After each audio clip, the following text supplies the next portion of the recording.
What can I give, এই মুভমেন্টের প্রথম কাজটা ছিল মেক ইউর মাদার স্মাইল।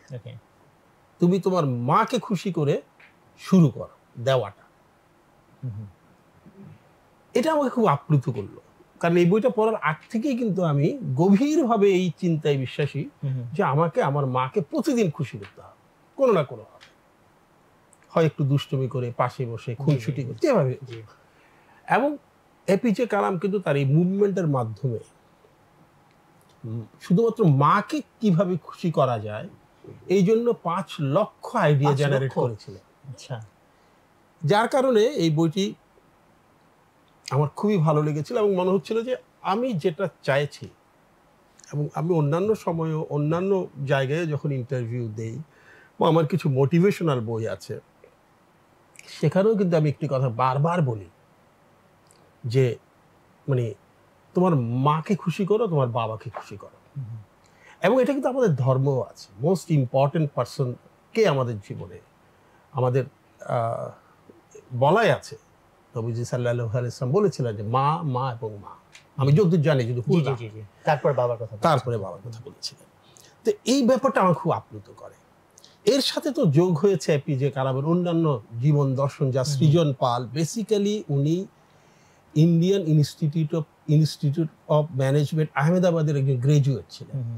উনি তখন গ্লোবাল আমাদের যে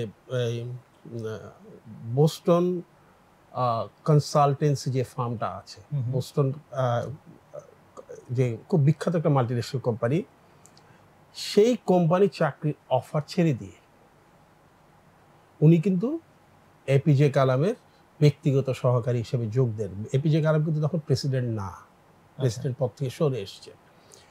এই সৃজন পাল অত্যন্ত মেধাবী, তিনি কর্পোরেট জগতের অত্যন্ত লোভনীয় চাকরি ছিল। এপিজে কালামের সাথে যোগ দিয়েছিলেন শুধু শেখার জন্য।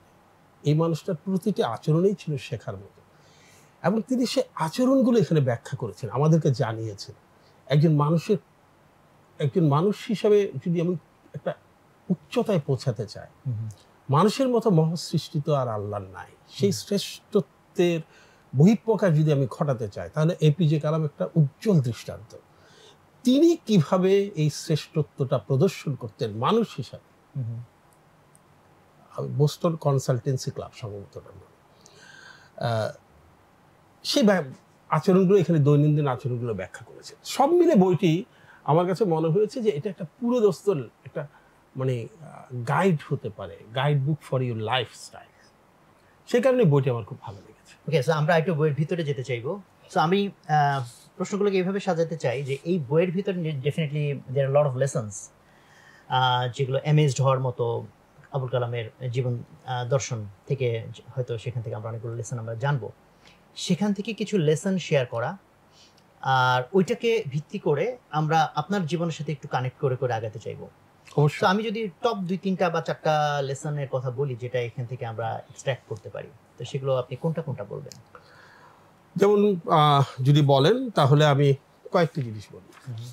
1 নম্বর হচ্ছে এপিজে কালাম বিশ্বাস করতেন যে তরুণ মন হচ্ছে কাদামাটির থাল। এটিকে আপনি যে শেপ দিতে চান সেই শেপ আপনি দিতে পারবেন।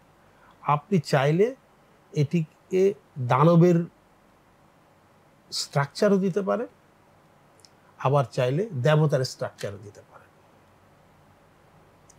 সমাজের দায়িত্ব হচ্ছে, সমাজ যারা চালান তাদের দায়িত্ব হচ্ছে এই কাদামাটির হালগুলোকে, হ্যাঁ উনি তো যুবকদের এবং তরুণ শক্তি নিয়ে অনেক বেশি ফ্যাসিনেটেড ছিলেন, তাদেরকে সত্যিকার মানুষের আকার দেওয়া, তাদেরকে যাতে দানব করা না হয়। এবং তিনি এটিও বলেছেন যে প্রত্যেকটা তরুণ কিভাবে তারা আসলে মানুষ হিসেবে পরিস্ফুটিত হবে, সেটা তাদেরকে 17 বছর হওয়ার আগেই কিন্তু মস্তিষ্কে ঢুকিয়ে দিতে হবে। তার 17 বছরের পরে এপিজে কালামের মতো একজন মানুষের চিন্তার জগতে প্রভাব ফেলাটা খুব কঠিন। এবং 3টি জিনিস তাদের মধ্যে ঢুকাতে হবে। 1 হচ্ছে ন্যায় পরায়ণতা, 2 নম্বর হচ্ছে সৃষ্টিশীলতা, 3 নম্বর হচ্ছে সাহস। এই 3টি ব্যাপার যদি একজন মানুষ তরুণের মনে আপনি প্রবেশ করিয়ে দিতে পারেন 17 বছর বয়স কালের মধ্যেই, তাহলে সে কিন্তু জীবনে কোনোদিন নৈতিকতার সাথে, অসততার সাথে, অন্যায্যতার সাথে কম্প্রোমাইজ করবে না।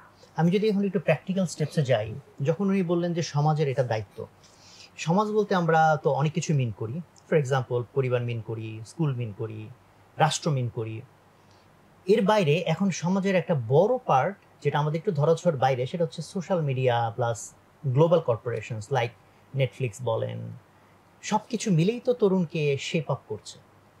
তাহলে এইভাবে ধরেন যে ফর এক্সাম্পল ভিডিও গেমস, আমি জানি না আপনি ভিডিও গেমস তো খেলার আপনার বয়স না, আমিও এখন খেলি না, একসময় খেলতাম, বাট ট্রিপল এ যে ভিডিও গেমসগুলো আমার যেগুলো টপ ক্লাস ভিডিও গেমস, মানে যে পরিমাণ ভায়োলেন্স, এটা অনেক সময় একটা মানুষ বিশ্বাসও করতে পারবে না একটা সভ্য সমাজ কিভাবে এই গেমসগুলোকে অ্যালাউ করতে পারে সমাজের ভিতরে বাচ্চাদের খেলার জন্য।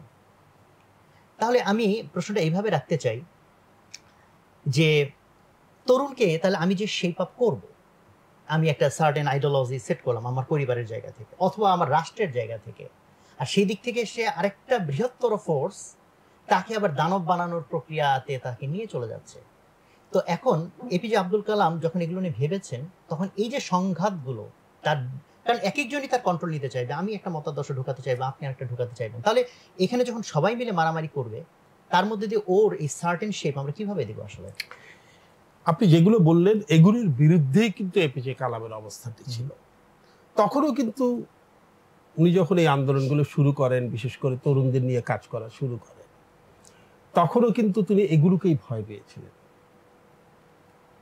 এই ইন্টারনেট বলেন, তারপরে তার জীবদ্দশাতেই তো ফেসবুক আসলো বা সোশ্যাল মিডিয়াগুলো আসলো, এবং যে কর্পোরেট আগ্রাসন, এই যে বিভিন্ন ভিডিও গেম দিয়ে তাদের যে প্রফিট মেকিং মেকানিজমের কারণে সেটা এক ধরনের প্রফিট মেকিং মেকানিজম, তাই না?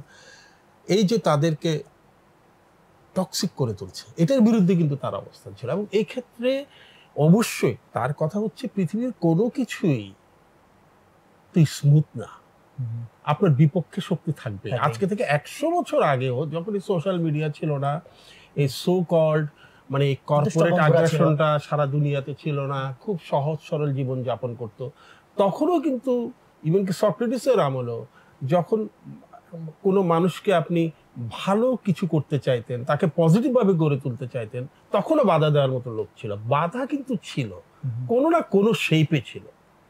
এখন সেটা কর্পোরেট স্ট্রাকচার এসছে, ক্লাউড হয়ে ম্যাগের মধ্য দিয়ে নামছে ইন্টারনেটের মাধ্যমে, শক্তিশালী হয়েছে অনেক, কিন্তু 1000 বছর আগেও কিন্তু ছিল। কিন্তু এগুলিকে কাউন্টার দেওয়ার চিন্তা থেকেই কিন্তু এপিজে কালাম ইয়ুথ মুভমেন্টগুলি শুরু